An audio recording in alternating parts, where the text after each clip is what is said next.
بسم اللہ الرحمن الرحیم۔ چھٹے سپارے کے اندر سورۃ المائدہ گزری۔ اس کی ابتدا اللہ تعالیٰ نے یہاں سے فرمائی، یا ایھا الذین آمنوا اوفوا بالعقود۔ پیچھے سورۃ نساء گزری۔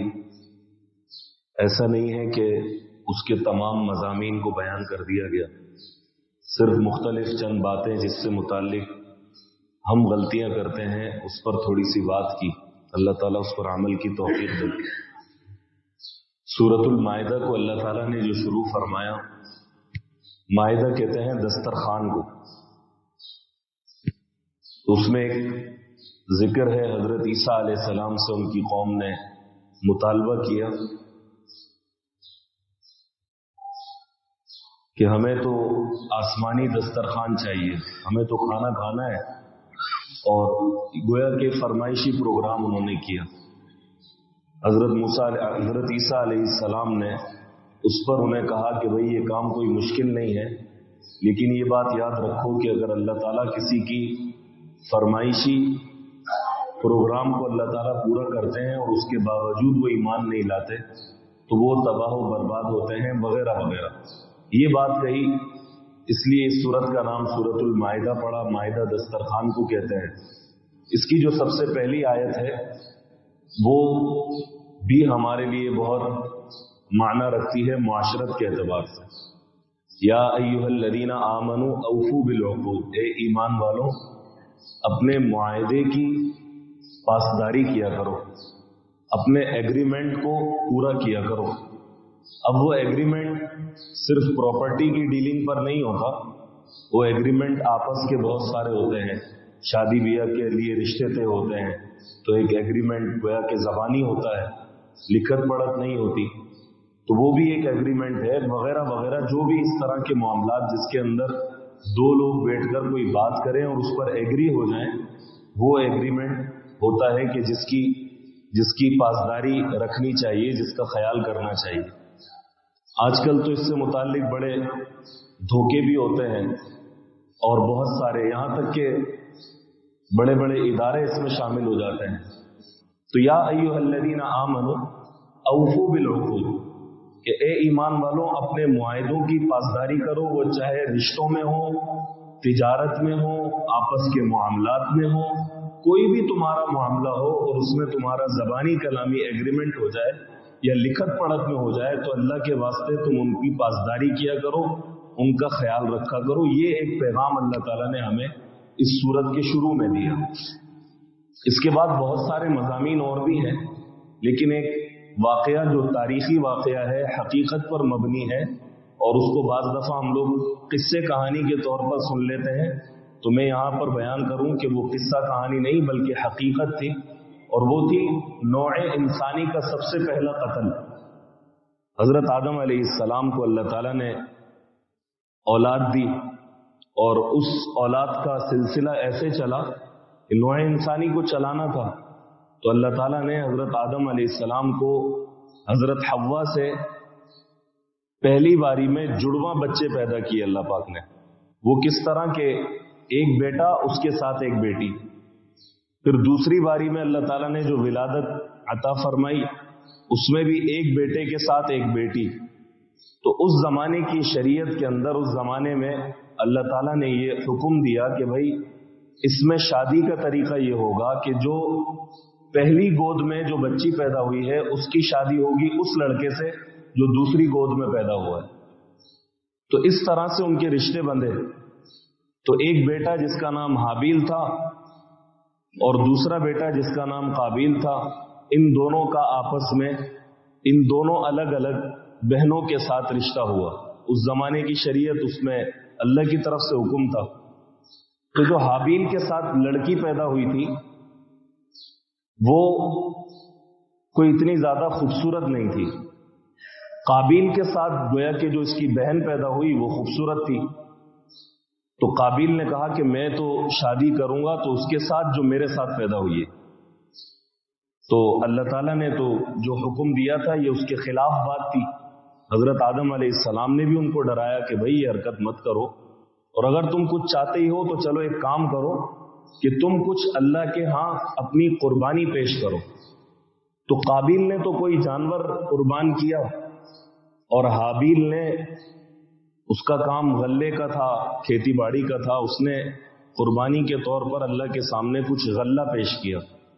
نبی کریم صلی اللہ علیہ وسلم کے صدقے, آپ کے طفیل, آپ کے رحم و کرم پر ہم پر یہ معاملہ ہوا کہ ہم قربانی کرتے ہیں اور اپنے قربانی کے جانور کا گوشت کھاتے ہیں, کھا جاتے ہیں ہم لوگ, کھانا بھی چاہیے, برکتی ہے. لیکن یہ ہوا اللہ کے نبی کے صدقے, ورنہ پچھلی قوموں کی قربانی کا یہ عالم ہوتا تھا کہ وہ قربانی بھی کرتے تھے, اسے کسی پہاڑی ٹیلے پر رکھ دیتے تھے, آسمانی آگ آتی تھی اور جس قربانی کو قبول کرتی تھی اس کو بھسم کر دیتی تھی, ختم کر دیتی. تو حابیل اور قابیل دونوں نے اپنی قربانی پیش کی. قابیل نے کوئی جانور پیش کیا اور حابیل نے اپنا غلہ پیش کیا. اب جب دوسرے دن آئے اور آ کر دیکھا تو حابیل نے جو قربانی پیش کی تھی وہ وہاں موجود نہیں تھی. گویا کہ اس بات کی دلیل تھی کہ اللہ نے اس کی بات کو کہ بھئی جو تم کر رہے ہو وہ صحیح ہے, قابیل غلط کر رہا ہے. قابیل جو کہہ رہا ہے کہ میں تو اسی سے شادی کروں گا, یہ اس کا فیصلہ غلط ہے. تو اس جرم میں آ کر قابیل نے حابیل کو قتل کر دیا. سب سے پہلا قتل نوع انسانی کا وہاں سے شروع ہوا. یہاں پر ایک دوسرے لوگ بھی آتے ہیں جو کہتے ہیں کہ انسان کی ابتدا جو ہے وہ بندر تھی, وہ بندر سے پھر انسان بنا. تو یہ گھٹیا سوچ اور غلط قسم کی ہے. ان کے آبا و اجداد ہوں گے بندر, ہمارے تو جد امجد تھے حضرت آدم علیہ السلام. ہماری نوع انسانی جو چلی وہ وہاں سے چلی, اللہ تعالیٰ نے ہماری نسل انسانی کو وہاں سے چلایا. تو بہرحال قابیل نے حابیل کو قتل کر دیا. اب قتل کرنے کے بعد پریشان بھی ہوا کہ بھائی اب کیا کروں, اس کی لاش کو کہاں ٹھکانے لگاؤں. تو لیے پھرتا رہا. تو اسی دوران میں اللہ کی شان یہ ہوئی کہ ایک کوا کسی دوسرے کوے کے جسم کو لیے آیا, مرے مردہ جسم کو, اور مٹی کھود کر اس نے اس کے اندر اسے دفنایا اور مٹی میں ڈال دیا. تو قابیل نے کہا کہ بھائی یہ تو بڑا اچھا طریقہ ہے, بڑی سمجھدار چیز ہے. اور یہ باقاعدہ پوری باتیں قرآن مجید کے اندر ہیں. قال یا ویلتا اعجزت ان اکون مثل هذا الغراب. وہاں پر یہ قابیل کہنے لگا کہ ہائے افسوس کہ میں تو اس کوے سے بھی گیا گزرا ہو گیا, کہ میں تو اس کوے جیسا کام بھی نہ کر سکا. بہرحال اس نے یہی کام کیا, قابیل نے حابیل کو مٹی میں دفن کر دیا. نوع انسانی کا سب سے پہلا قتل وہاں سے ہوا. یہ ہم سب کو معلوم ہونا بھی چاہیے اور یہ بھی پتا ہونا چاہیے کہ اللہ تعالیٰ نے پھر یہ بات بھی فرمائی کہ اب جب تک دنیا کے اندر ناحق قتل ہوگا تو قابیل کو اس کا گناہ ملتا رہے گا. قابیل اس گناہ کے اندر, کیونکہ گناہ کی ابتدا رکھ دی.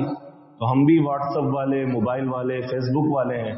اگر ہم اپنی ذات سے کوئی گناہ شیئر کریں گے تو یاد رکھیں کہ اگر وہ آگے شیئر ہوتا رہا, وہ آگے چلتا رہا, تو مرنے کے بعد بھی اللہ کی طرف سے پکڑ ہوتی رہے گی کہ دنیا کے اندر کیا کر کے آئے ہو. اللہ تعالیٰ ہماری اس جرم سے حفاظت فرمائے. تو یہاں پر یہ ایک چیز تھی. اب یہ بات بھول جاتا ہے انسان عام طور پر کہ کس نے کس کو قتل کیا تھا. تو ہمارے اساتذہ فرماتے ہیں کہ یہ بات یاد رکھنا چاہیے کہ قابیل قاف سے ہے اور قتل بھی قاف سے ہے. تو قابیل نے قتل کیا تھا. یہ قاف کی بات آ گئی تو یہاں پر میں نے کہا کہ لگے ہاتھوں یہ بھی بتا دوں. ایک نقطے کی بات ہے, تو یہاں پر علماء نے یہ فرمایا کہ قابیل نے حابیل کو قتل کیا. تو بعض دفعہ بھول جاتا ہے انسان کہ حابیل نے کیا تھا یا قابیل نے. فرماتے ہیں کہ قتل کے اندر قاف ہے اور قابیل میں بھی قاف ہے, تو قاتل قابیل تھا. اللہ تعالیٰ ہم پر رحم فرمائے, ایسے گناہوں سے ہماری حفاظت فرمائے. آگے سورۃ الانعام ہے, اور سورۃ الانعام, انعام عربی زبان میں چوپاؤں کو کہتے ہیں. لیکن یہاں پر چوپاؤں کا ذکر کیوں آیا وہ پھر انشاءاللہ ذکر کروں گا. لیکن اس سورت سے متعلق یہ سماعت فرما لیجئے کہ قرآن مجید کی بہت ساری ایسی صورتیں جو بڑی بڑی ہیں وہ چیدہ چیدہ کر کے اتری ہیں, کچھ حصہ ان کا اترتا رہا ہے. لیکن یہ سورۃ الانعام قرآن مجید کی ایسی صورت ہے کہ ایک مرتبہ میں پوری صورت اتری ہے. بڑی صورت ہے, پوری ایک مرتبہ میں اتری ہے. حضرت جبریل امین جب اس صورت کو لے کر آئے تو اس کے پروٹوکول میں 70,000 فرشتے بھی اترے. اس صورت کا جو مضمون ہے وہ توحید ہے. توحید کیا مطلب؟ توحید جیسے ہم کہتے ہیں بھئی اللہ اکیلے ہیں, اللہ اکیلے ہیں, تو اس کو بھی سمجھنے کی ضرورت ہے کہ اللہ کو ماننے والے تو اس زمانے میں کفار بھی تھے، ان کو اسی لیے مشرک کہتے ہیں، لیکن وہ مشرک اس لیے کہے گئے، قرآن مجید کہتا ہے نا کہ ان سے پوچھو کہ بھائی زمین و آسمان کو کس نے پیدا کیا، تو کہتے ہیں اللہ نے۔ بھئی آسمان و زمین کو کس نے پیدا کیا، تو کہتے ہیں اللہ نے۔ یہ ہوائیں اور بارشیں کون دیتا ہے، تو کہتے ہیں اللہ دیتا ہے، لیکن اللہ کے ساتھ شریک ٹھہراتے ہیں، تو اس لیے یہ مشرک ٹھہرے۔ ہم مسلمانوں کو یہ بات سمجھنی چاہیے کہ توحید میں اور شرک میں جو ایک سب سے بڑا فرق، اللہ ہے یہ ایک جملہ ہے، ہم کہتے ہیں ہاں بھئی اللہ ہے، نہیں، اللہ ہی ہے، یہ ہے اصل جملہ توحید سے بھرپور کہ اللہ ہی ہے۔ آپ اس کو اس طرح سے سمجھیں کہ ان مشرکوں کا کہنا یہ تھا کہ جیسے ایک دکان ہے اور دکان کے اندر بہت بڑی سپر اسٹور ہے، امتیاز ہے، یا دوسری بڑی مارکیٹ ہے، تو اس ایک دکان کو ایک بندہ کیسے چلا سکتا ہے؟ اس کے لیے ضرور کوئی معاون چاہیے۔ تو یہ کفار قریش کا ذہن تھا کہ اللہ تعالیٰ اتنی بڑی دنیا کو کیسے چلا سکتے ہیں، اس کے ساتھ کسی معاون کا اور مددگاروں کا ہونا ضروری ہے۔ تو ہم مسلمانوں کا یہ عقیدہ ہے کہ نہیں، اللہ تعالیٰ کو دنیا چلانے کے لیے کسی کی ضرورت نہیں، اللہ ایک ہے اور اللہ اپنی طاقت سے پوری دنیا کو چلاتے ہیں، اور ان کو کسی بھی معاون کی ضرورت نہیں ہے، کسی مددگار کی ضرورت نہیں ہے۔ یہ ہے سورۃ الانعام کا ایک بہت بڑا مضمون۔